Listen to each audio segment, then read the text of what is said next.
Bonjour à vous. Bonjour. Donc, je me présente, Nabila Uruguin. Donc, je suis la déléguée régionale pour les Pays de la Loire, donc pour les entretiens de l'excellence pour la 3e édition. Donc, je vais passer la parole à notre président, Abdellah, donc notre président des entretiens de l'excellence. Merci à vous.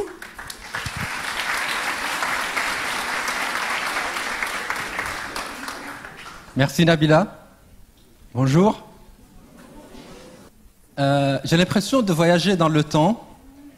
Pourquoi? Parce que je suis en train de parler dans l'avenir, à l'avenir, et à l'avenir de la France.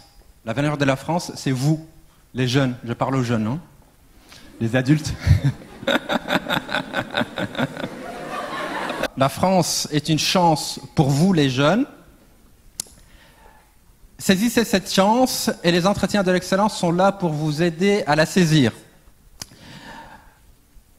Qu'est-ce qui vous réunit, à votre avis, vous toutes et tous? Encore question aux jeunes. Habituellement, jusqu'à la semaine dernière, je donnais la réponse suivante. Je donnais la réponse, vous n'avez pas accès aux informations, aux bonnes informations pour faire des études. Et quand vous avez accès à ces informations, il y a de l'autocensure, vous vous dites, ce n'est pas pour moi, ce n'est pas pour nous, je n'y arriverai pas. Ce n'est pas faux. Mais ce que j'ai entendu la semaine dernière, lors d'une édition à Nice, une élève a répondu de la façon suivante, on est curieux, c'est notre point commun, on est motivé, on en veut. Et donc c'est surtout ça en fait, c'est votre point commun. Et encore une fois, bravo d'être là. Et donc, comment les entretiens de l'excellence vont vous aider à saisir cette opportunité? Grâce à de très beaux discours, comme celui de Nabila et celui de la marraine tout à l'heure, et accessoirement au mien. Mais aussi grâce à ce qu'on appelle les ateliers, c'est-à-dire des entretiens que vous allez avoir avec des professionnels, des bénévoles, mais aussi des étudiants, qui ne sont pas là pour vous orienter, pour vous dire faites ceci, faites cela, ne pas faites ceci, ne pas faites cela, mais pour vous informer, l'information est fondamentale, pour vous conseiller, pour vous motiver, pour vous donner confiance en vous, encore plus de confiance en vous, et pour vous donner faim, vous donner la dalle. Ça c'est très important, il faut y aller. Et n'ayez pas du tout peur de l'échec. Alors, je ne sais plus qui a dit cette magnifique phrase, magnifique citation, c'est que il a dit « Je ne perds jamais, soit je gagne, soit j'apprends ». Magnifique. Donc, just do it, à vous de jouer.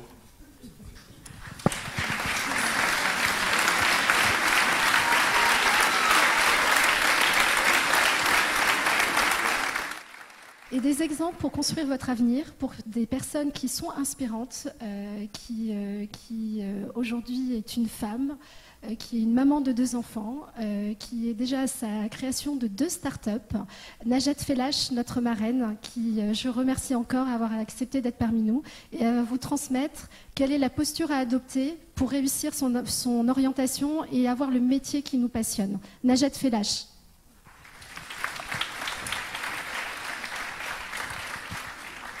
Bonjour à tous. Je tiens d'abord à remercier les entretiens de l'excellence et le rectorat de m'avoir proposé d'être marraine. J'en suis très très fière par rapport à mon parcours et mon histoire et les valeurs que je porte tous les jours aujourd'hui dans mon entreprise et avec les équipes que j'ai pu monter autour de moi. Je vais juste faire un petit bref retour en arrière de mon parcours pour que vous puissiez comprendre un petit peu voilà, par quelle étape je suis passée et vous prouver que rien n'est impossible. Initialement, en fait, je viens d'une famille qui n'est pas du tout issue du monde de l'entrepreneuriat. Ça va? Pas du tout issue du monde du numérique et du digital. Et en fait, j'ai eu la chance d'avoir des parents qui m'ont transmis des valeurs où l'école est un endroit où on doit se donner à fond. Moi, à l'époque, comme on parlait de la philosophie, des maths, je ne savais pas trop à quoi ça allait me servir, mais je bossais, je donnais le plus de moi-même Et puis, au fur et à mesure, en fait, j'ai eu cette passion où je me suis dit, mais finalement, j'avais pas accès à des grandes écoles. Mes parents n'avaient pas les moyens de m'offrir des écoles ultra réputées, etc. Et j'avais pas envie, finalement, d'être mise sur le côté. Et je me suis dit, il faut que je me donne les moyens de dépasser tout cela. Et j'ai pu, comme ça, me former à la fois par moi-même, faire des doubles diplômes. Et ensuite, j'ai décidé de monter mon entreprise dans le numérique, un milieu que je connaissais absolument pas. Et aujourd'hui, en fait, SpeechMe est une start-up qui est présente à la fois aux États-Unis, en France et maintenant en Asie. On a une croissance de, je ne sais pas si ça vous parlait, mais 200%. Enfin, en gros, on double les effectifs quasiment tous les ans. Et surtout, on n'a plus de limites. C'est-à-dire qu'on s'est rendu compte que maintenant, d'ailleurs grâce au numérique, et quand on en a envie, on est capable d'aller aussi loin. Je ne sais même plus où est la limite, enfin, encore aujourd'hui, de me dire on peut toujours encore avancer. Et c'est ce que je transmets d'ailleurs aujourd'hui dans les équipes que l'on a autour de nous. J'ai plein de monde que je recrute qui ne connaissent rien au marketing, qui ne connaissent rien au digital.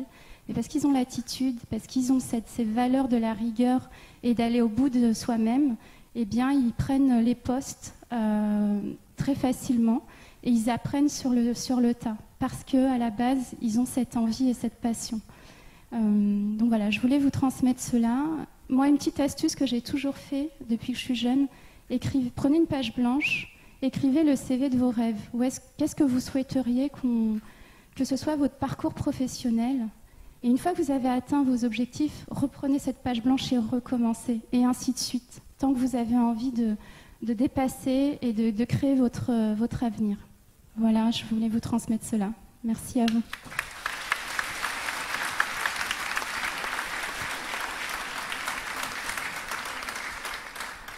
Merci Najat. Donc, je vais donner la parole à Centrale. Centrale qui est un partenaire qui nous accompagne depuis 3 années. Je les remercie encore vivement et donc je donne la parole à leurs représentants. Merci.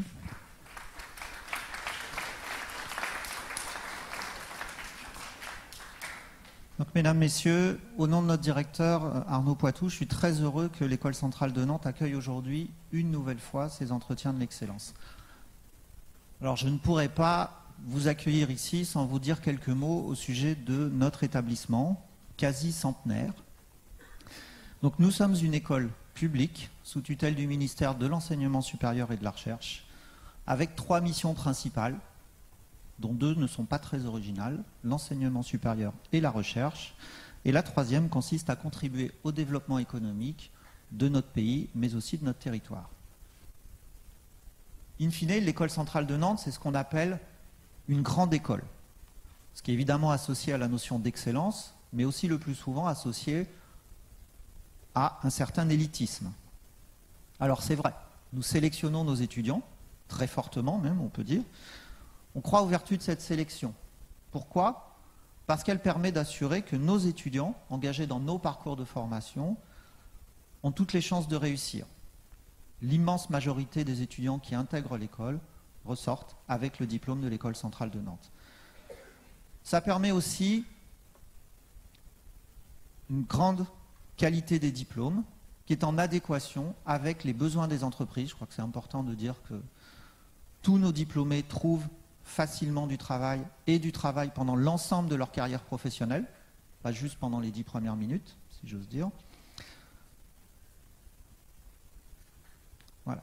Donc, cette sélection est basée uniquement sur le mérite.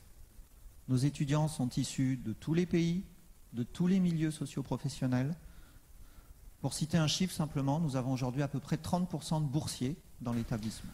Je voudrais vous souhaiter des échanges très fructueux cet après-midi. On ne doute pas que ces ateliers vont vous permettre de construire, d'imaginer votre futur projet professionnel. Et pour finir, vous, lycéens, essentiellement, c'est à vous que je voudrais m'adresser. Il ne faut pas rester fataliste devant des statistiques qui disent qu'un tout petit pourcentage d'une population va réussir à faire telle ou telle chose. Certes, il y a des difficultés. Et vous êtes dans un pays où la puissance publique contribue largement à l'éducation et à l'enseignement supérieur. Sachez profiter de cette chance. Soyez ambitieux. Soyez conscients que la plupart de ces clés ne dépendent que de vous. Soyez donc exigeants avec vous-même. Travaillez et soyez déterminés à réussir. Merci.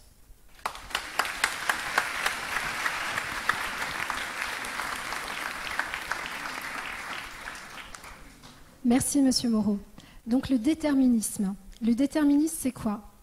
Si je vous dis Thomas Edison, si je vous dis Walt Disney, si je vous dis Oprah Winfrey, quel est leur dénominateur commun, s'il vous plaît?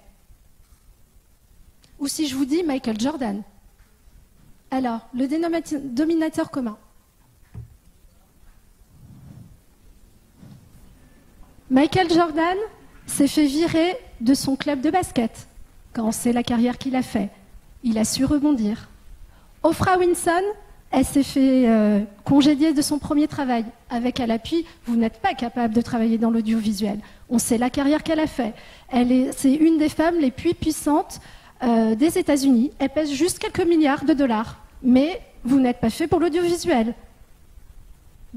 Walt Disney, pareil, viré de son job pour manque de créativité. Quelques années plus tard, on a tous connu Blanche-Neige. Thomas Edison, alors là, Thomas Edison, j'adore. Thomas Edison, tout simplement, un jour, il est revenu de son école, il avait 12 ans, il a donné un courrier à sa maman, et sa maman en pleurs, lit le courrier, et en fait, lui dit, bah, écoute, mon fils, tu es surdoué, et en fait, on m'enjoint à te faire les études. Sa maman était instituteur, d'accord ? Donc une maman qui croyait en son fils, qui l'a révélé dans sa créativité, qui l'a mis dans un garage, qui a vendu ses bijoux, qui lui a donné de quoi faire des inventions chimiques, enfin en tout cas expérimenter. Et aujourd'hui, Thomas Edison, c'est 1000 brevets. C'est lui qui a inventé la lumière, là, qui a inventé plein de choses et sur lesquelles on vit aujourd'hui. Et Thomas Edison, longtemps après, arrivant en retraite, il va dans son grenier, il ouvre un carton. Et dans ce carton, il voit un courrier, donc la fameuse lettre de son proviseur qu'il n'avait jamais lue. Et dans cette lettre, qu'est-ce qui était noté? Madame Edison, votre fils est bête et incapable de poursuivre des études. Donc on vous le gardez à la maison. La leçon de tout ça, c'est savoir rebondir, croire en soi. Et il y a des professeurs, il y a des professionnels, il y a des gens que vous allez rencontrer qui un jour vont vous dire la phrase qui va faire que. Et croyez en vous et ne laissez personne vous dire que vous n'êtes pas capable. Merci à vous.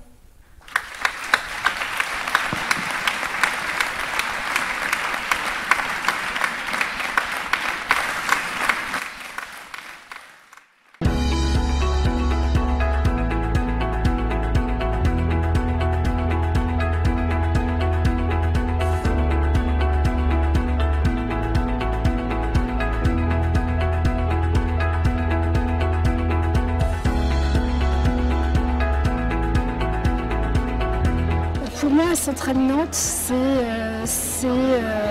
rassembler la jeunesse, lancer un message très fort qu'une école prestigieuse comme Centrale est accessible, ouvre ses portes et en gros, ayez de l'ambition, osez, et une école comme Centrale peut vous accueillir. Ce que je retiens, c'est que 30% des étudiants sont boursiers, donc ça montre bien qu'au niveau de la diversité, Centrale est tout à fait ouvert. Et les entretiens de l'excellence, c'est de l'espoir. J'ai souhaité reprendre cette délégation à Nantes parce que c'est des valeurs qui me parlent.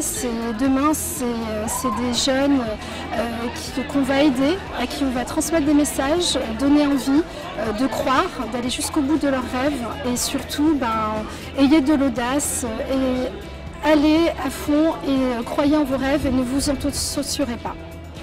C'est un très grand succès.